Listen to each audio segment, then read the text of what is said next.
So here's where we camped last night. Had breakfast. There's the girls.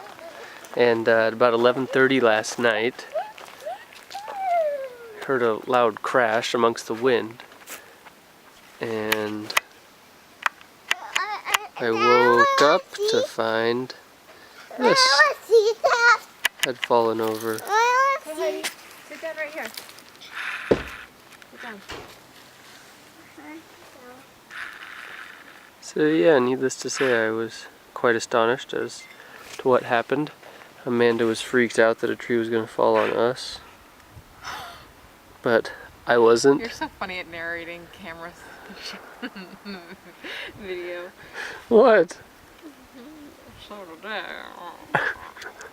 this tree fell down. I slept through it all while my wife was freaking out for me. Amanda, how many weeks pregnant are you? What do you think? How many? 38. How many are there in a normal pregnancy?